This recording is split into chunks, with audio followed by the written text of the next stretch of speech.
NG अपनी इज्जत जब भी नहीं बचा पाए। अच्छा। तो उन्हें ये दिख गया कि भाई हम तो नहीं जीतने वाले, तो उमेश कुमार जी पलटू राम हैं जी।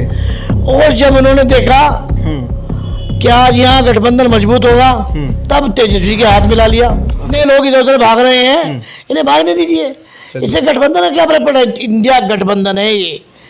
तो देखिए लगातार जिस तरह से इस लोकसभा की जर्नी में हम एक के बाद एक खास चेहरा, जैसे कि हमने आपको बताया कि इस बार हम बहुत कम, बहुत रेयर किसी सांसद, मंत्री या किसी मुख्यमंत्री का चेहरा आप तक पहुंचाएंगे, क्योंकि कोई भी सांसद, कोई भी मंत्री, कोई भी मुख्यमंत्री अगर किसी ताकत से बनता है तो वो जमीनी कार्यकर्ता की ताकत से ही बनता है। यही वो जमीनी कार्यकर्ता हैं जो अपने क्षेत्र में हजारों लोगों को अपने दल, अपने बल और अपनी पार्टी के विषय में उनके अखराज मकासिद को पहुंचाने में कामयाब होते हैं। इसी कड़ी में इस वक्त हमारे कैमरे के सामने रटोल से एक पार्षद मौजूद हैं जो कि कहीं ना कहीं कांग्रेस के एक सिपे सालार भी हैं। तो उनसे बातचीत करेंगे, क्या उनकी आगामी तैयारियां होने वाली हैं, इस सतह पर वो कैसे पहुंचे, कैसे सभी समुदायों का प्यार पहुंचा, और आज जहां नफरती आंधी पूरे देश भर में चल रही है, उस आंधी पे विपरीत सामना करते हुए कैसे ये इस एक मकाम पर मजबूत बैठे हैं। तो बहुत बहुत खैर मकदम है हमारे नेशनल नेटवर्क के। बहुत बहुत शुक्रिया, आपके चैनल के माध्यम से मुझे यहाँ कुछ कहने को मिला, बहुत बहुत शुक्रिया। देखिए, मेरा नाम असमत चौधरी, वर्तमान में सभासद एसोसिएशन का राष्ट्रीय सचिव भी हूँ और वर्तमान में यहाँ रटोल नगर पंचायत से सभासद भी हूँ। अच्छा, मेरा पहला सवाल ये है कि आज के वक्त की राजनीति, आपका क्या नजरिया राजनीति को लेकर आज जो पूरे देश भर में हो रही है? देखिए, मैं आपके चैनल के माध्यम से बता देना चाहता हूँ, जिस तरह की राजनीति अब हो रही है अच्छी नहीं हो रही है। पहले हमेशा अमन और प्यार हुआ करता था और आपस में हम सब भाई थे, हिंदू, मुस्लिम, सिख, ईसाई, हम आपस में सब भाई थे। लेकिन कभी भी कोई हिंदू मुस्लिम की राजनीति नहीं हुई। कांग्रेस का कार्यकाल रहा है, 70 साल रहा है, आम जन बहुत खुश रहा है। लेकिन अब जो ये सरकार चल रही है इसमें आम जन बहुत परेशान है।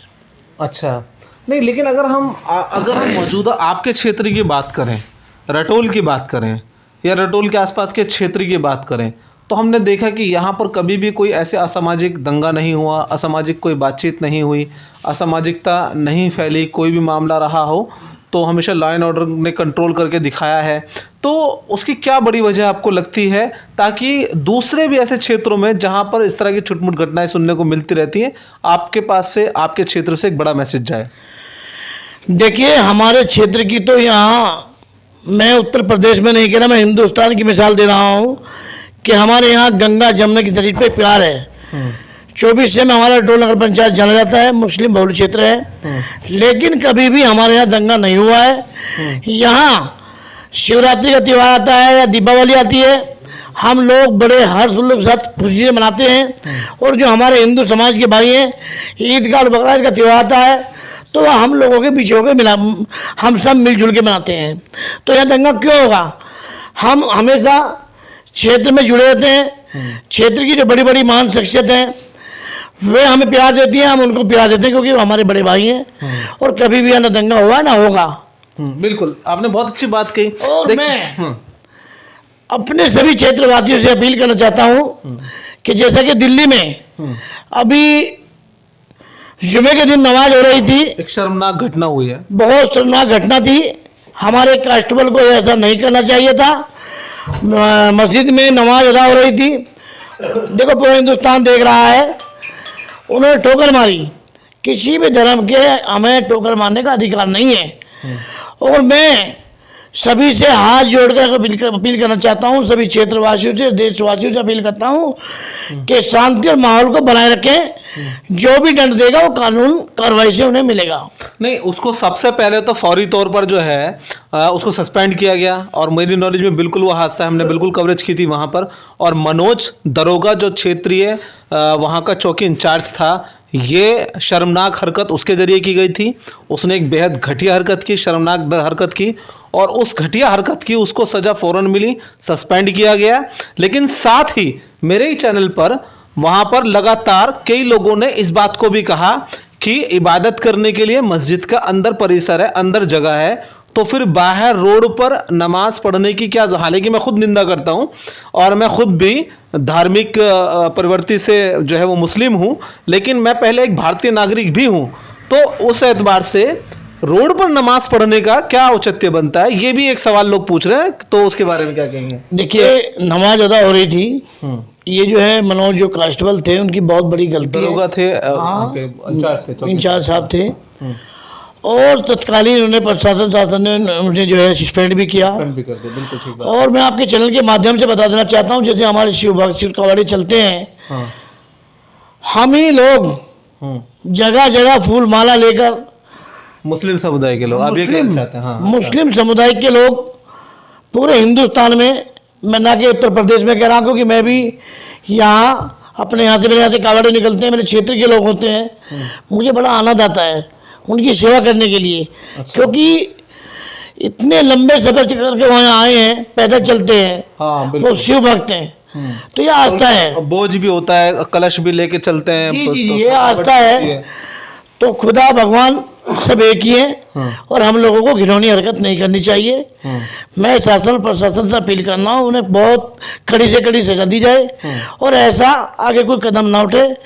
हिंदू मुस्लिम हम आपस में भाई भाई हैं, भाई भाई रहेंगे। बिल्कुल। बात अहम सवाल ये भी है, तो आपकी बात हो गई, मन की बात हो गई, अच्छी बात है, हिंदू मुस्लिम एकता की बात हो गई, तमाम चीज़ें हो गई, लेकिन एक बात अगर हम कहा जाए कि ये कहीं ना कहीं साक्षरता के रूप में भी हिंदुस्तान के अंदर आप लोग, या हम कहें मैं खुद भी, मुस्लिम समुदाय कहीं ना कहीं एजुकेशन में अभी भी पिछड़ा हुआ है, तो उस सतह पर कोई काम नहीं हो रहा है हिंदू? देखिए, मैं आपके चैनल के माध्यम से बता देना चाहता हूँ, सभी हमारे मुस्लिम समुदाय के लोगों को एजुकेशन पे ज़्यादा ध्यान दें, इधर उधर की बातों पे ध्यान ना दें। ये जो हिंदू मुस्लिम की बात चलती है, इस पर बिल्कुल ध्यान ना दें। हम लोग आपस में प्यार से रहेंगे, सद्भावना बना के रखेंगे, और इंशाल्लाह मैं उम्मीद करता हूँ सभी युवाओं से, हिंदुस्तान के युवाओं से मैं हाथ जोड़ के गुजारिश करता हूँ, चाहे हिंदू समाज से आता है, चाहे मुस्लिम समाज से आता है, भाई हिंदुस्तान एक अमनवादी देश है और प्यारवादी देश है, और ये प्यार को और माहौल को बना के रखें, शांति बना के रखें। ये छोटी छोटी घटनाओं पे बिल्कुल ध्यान ना दें। जो कोई इस तरह की घटना करता है, चाहे मैं ही क्यों ना हूँ, जो मैं हिंदू मुस्लिम की घटना करूँगा या कोई हिंदू मुस्लिम की बात करता हूँ, तो मुझे भी कानून कड़ी से कड़ी सजा दे। उसमें 195 लोगों की बीजेपी की लिस्ट फाइनल हो गई है, आज कांग्रेस की भी हो गई है कुछ लिस्ट, और कई सारी लिस्ट इस तरह से फाइनल हो रही है। लेकिन जैसा मैं समझता हूं कि मैंने जितना इतिहास राजनीति का पढ़ा है, और 12 साल से ज़्यादा मुझे पत्रकारिता के वक्त में हो गया, इस तरह का सिनेरियो कभी नहीं देखा, इतना अलट पलट नहीं देखा, इतना विधायक टूटना, आना जाना, जयंत चौधरी इधर और उधर। नीतीश कुमार जी शुरुआत करते हैं एक गठबंधन की, फिर वही नीतीश कुमार जो है वो सड़क के उधर चले जाते हैं। ममता बनर्जी कहती है कि मैं 2 सीट से ज़्यादा नहीं दूंगा, आप ही की पार्टी को, कांग्रेस को, वहाँ फिर ममता जी। तो ऐसे में आपकी कांग्रेस की पार्टी किस स्टैंड पर खड़ी है, और ये गठबंधन कितना मजबूत है, ये इस पर आप क्या कहना चाहेंगे? एक नेशनल सवाल और अहम सवाल। कांग्रेस ना तो कमज़ोर थी ना कमज़ोर रहेगी, और इंशाल्लाह बता देंगे हम आपको, ये गठबंधन इतना मजबूत होकर उतरेगा, इसका जवाब जनता देगी, साथ बैठी हुई है।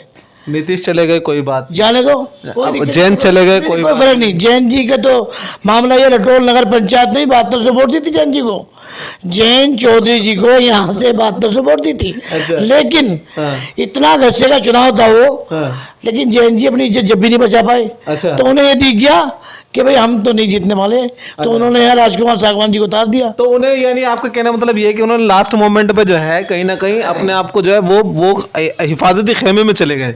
नहीं, मुझे मालूम है। देखो उनके पिताजी तो नीतीश कुमार जी के बड़ा, देखिए बहुत शानदार जवाब मिल रहे हैं लगातार। मैं चाहूंगा कि इस बात को कंटिन्यू रखें। आपको मज़ा भी आ रहा होगा, इंटरव्यू लंबा ज़रूर हो रहा है, लेकिन आखिरी और अहम बात, तो नीतीश कुमार जी को लिए क्या कहते हैं? मतलब वहाँ के, उन्होंने पहले जो है वो भाजपा के साथ जो है वो वहाँ की सरकार बनाई, फिर एंड वक्त पे जो है लोकसभा के इलेक्शन में सरकार गिरा दी, अपने आप को प्रधानमंत्री का चेहरा बताते थे, क्या है सब कुछ? देखिए, नीतीश कुमार जी पलटूराम हैं जी, और जब उन्होंने देखा कि आज यहाँ गठबंधन मजबूत होगा, तब तेजस्वी के हाथ मिला लिया। अच्छा। उन्होंने उन्हें समर्थन दे दिया। लेकिन अब उन्होंने सोचा कि यार तेजस्वी का कुछ नहीं है, तो अब पलटी मार दो। ऐसा कुछ नहीं है, बिहार की जनता जवाब देगी, उससे भी ज्यादा सांसद चुन के आएंगे। मैं आपके चैनल के माध्यम से बता देना चाहता हूँ, इसका जनता जवाब देगी। बिहार की जनता भी अलर्ट हो चुकी है। जितने लोग इधर उधर भाग रहे हैं, इन्हें भागने दीजिए। इसे गठबंधन का क्या फर्क पड़ा? इंडिया गठबंधन है ये, इंडिया गठबंधन बहुत मजबूती के साथ आएगा। यानी आप क्या कह रहे हैं, मतलब इंडिया गठबंधन पूरा इंडिया साथ देने वाला है इसका। साथ देगा जी पूरा। चलिए, बहुत शानदार इंटरव्यू, बहुत खास बातचीत हमारे चैनल के माध्यम से आप तक।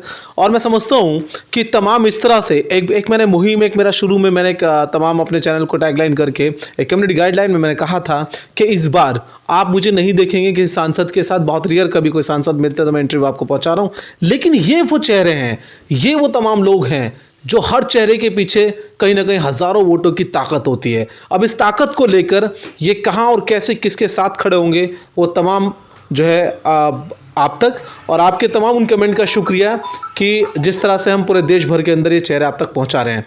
तो आपकी जिम्मेदारी बनती है कि देश के कोने तरह की इंटरव्यू पहुंचाएं और बने रहे। मेरा पर्सन तौहीद आलम के साथ मैं फुरकान रटोल, बागपत।